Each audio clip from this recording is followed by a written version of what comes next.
This is Joe Smith from the Midwest Football Podcast. Please remember to like, subscribe, and leave a comment. It all helps us grow our show. Look for our full show, too, anywhere you find podcasts. Links below.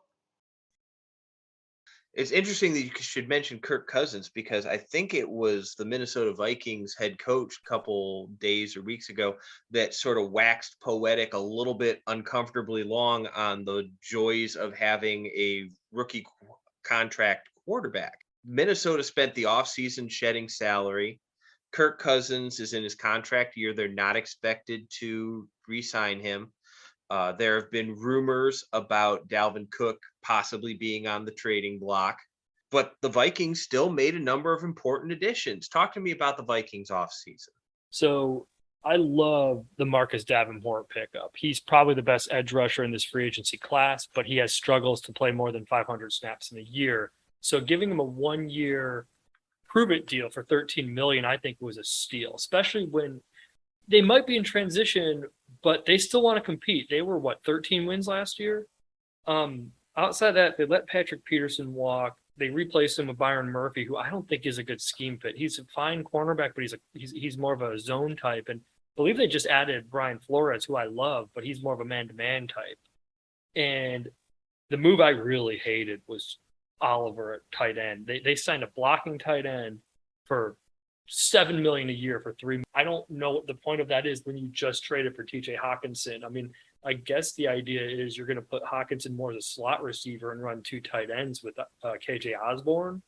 But that right side of that offensive line was terrible. Darrisaw was great at the left side, but they needed offensive line help. They needed to grab an adult in the room like Nate Davis did at right guard for Chicago. That would have been a much better use of the money than Oliver. I think it's Josh Oliver, John Oliver, and I don't know. They didn't do a lot to put themselves in better position this year other than shed salary cap. And I mean, what is your take on the rumors that they might be targeting Hendon Hooker in the first round pick when they probably need a lineman or a receiver too? I feel like just about anybody that's targeting Hendon Hooker in the first round is probably making a mistake.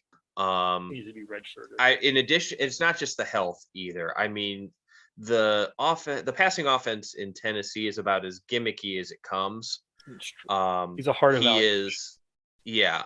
By NFL rookie standards, he's applying for his AARP card.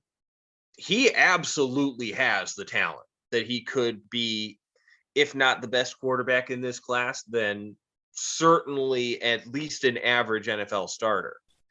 But I feel like his target spot should be the second round, but you never know. There's so many teams desperate for quarterbacks. The Vikings don't have a second round because of the TJ Hawkinson trade.